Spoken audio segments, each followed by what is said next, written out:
So after studying input functions, typecasting functions like str, str typecasting function will convert, you know, any number into a string value, like str56 will convert 56 into a number. Okay. Or if you will write complex 56, it will give you output 56 plus 0j, because in this number 56 is a real part and there is no imaginary part. So 56 plus 0j. So after studying these type of functions, and for example bool of anything that is not 0 is true. Let's say what is bool of 45? True. What is bool of 0? False. Okay. So you have to remember bool of anything that is not 0 is always true, and bool of anything that is 0 is false. It only considers 0 as false. Okay. And what if we write 45 plus true? 46. So the integer value of true is 1. This is also that you have to write down somewhere. If you will convert true into an integer form, it will be 1. If you will convert false into an integer form, it will be 0. Okay. So after studying this type of type conversions, which I have provided as a note here. So here in casting you will see many examples. Okay. And you can go there and try. So I will share this URL with everyone. Here we are continuing our operators, and here we are learning comparison or relational operators. So arithmetic operators are something that we already did. Now it's time for comparison or relational operators. The output of a comparison or relational operator is a Boolean output. Okay, that is either true or false. So let's start comparison operators. Now, when you write something like x is equal to 5 or name is equal to Adil, okay, when you write something like this, what is happening here? We are using a equal to sign, and this equal to sign is a single equal to sign. This is also an operator. So here single equal sign is assignment operator, and double equal to sign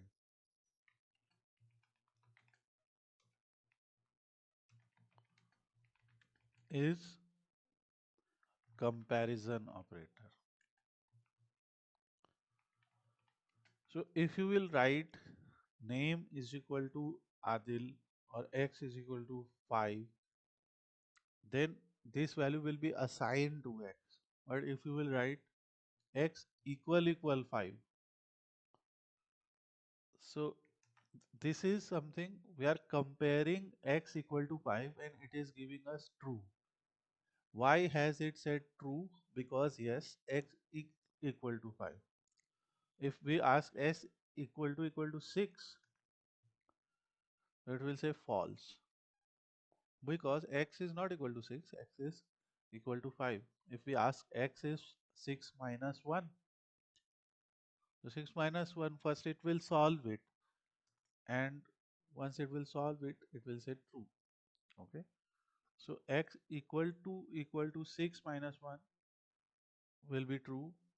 x is equal to 4 plus 1 will be true. So in simple terms, if the output of this expression that we are comparing with x i- is equal to 5, the output will be true.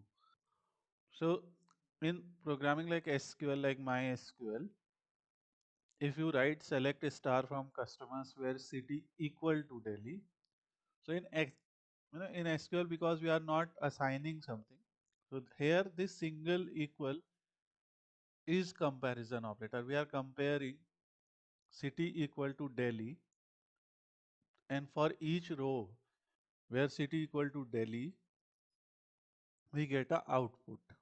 So that is in Excel, SQL. But here double equal to is your operator. And every time when you are comparing with a expression, it is always better to use is use it inside brackets, because Python also follows BODMAS rule. Okay, by BODMAS rule I mean, let's say we write 56 plus 76 minus 78 multiplied by 45 divided by 678 divided by 450, something like this.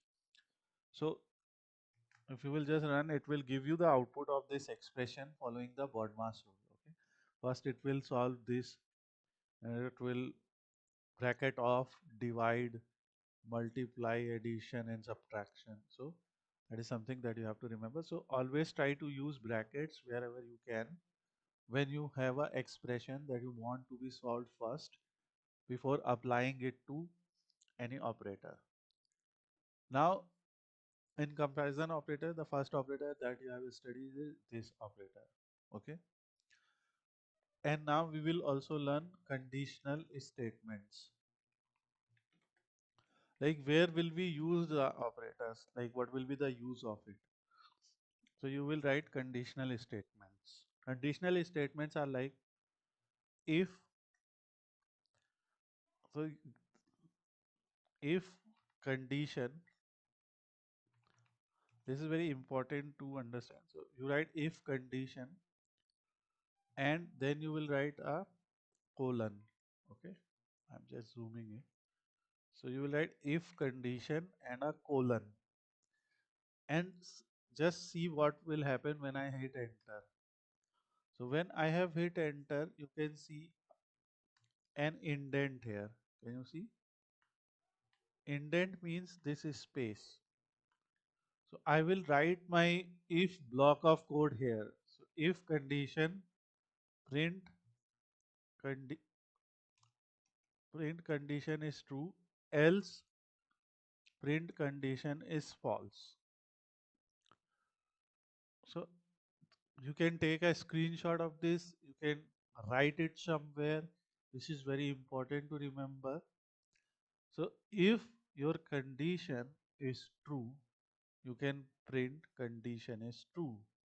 If your condition is not true, else you again write this colon, and in the next line, suppose you want to write something for the else part.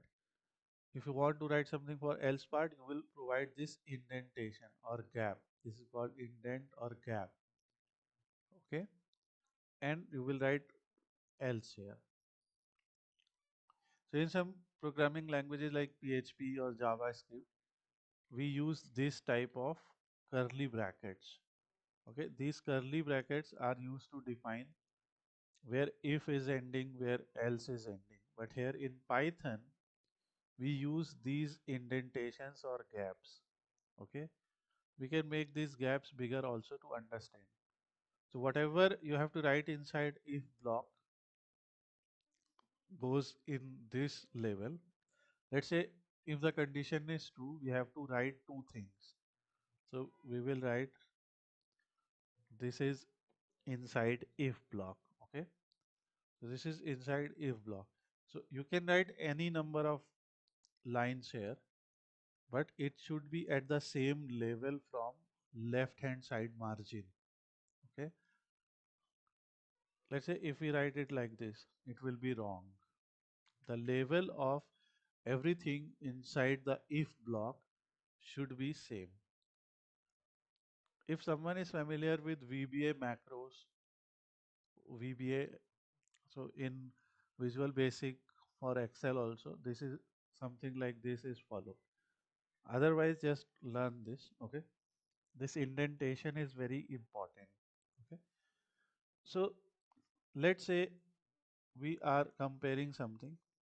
If 5 equal to 5, so here we are just writing something that if 5 equal to 5, condition is true, this is inside if block. So these two lines will be printed as an output. Else this line will be printed as an output. So if you will run this, so you can see two lines of code is printed. Okay. If we say is 5 equal to 6, here only this line will be printed because this condition is false. So you have to, again, this is a matter of practice also. So you have to specifically try this thing. So this is our first conditional statement. In conditional statement, you will just write your comparison expression, and based on your comparison expressions value, if the output is true, it will print this part. If the output is false, it will print else part.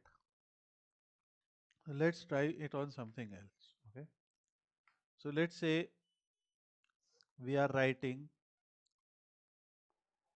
in name is equal to input, enter your name. So here name will be printed. Okay. We'll write if name equal to John, we will write welcome plus name. Okay. Else you are not, you are unauthorized. Something like this. So first I will run the program.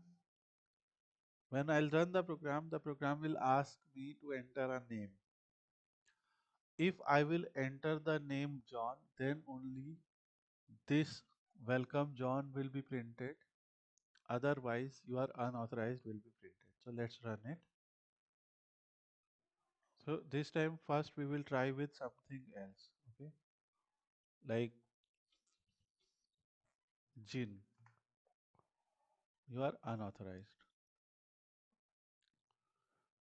In small letters. I am writing John, but in small letters. You are unauthorized.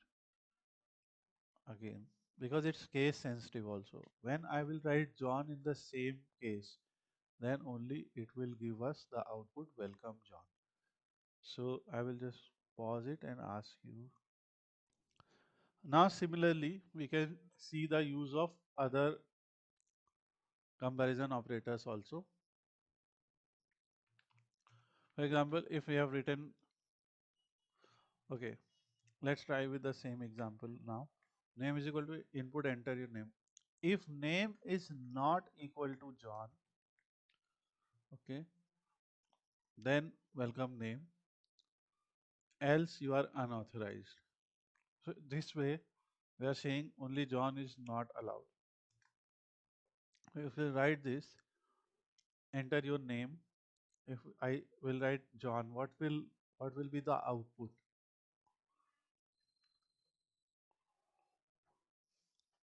You are unauthorized. No, because here we have just used the not operator here. Okay.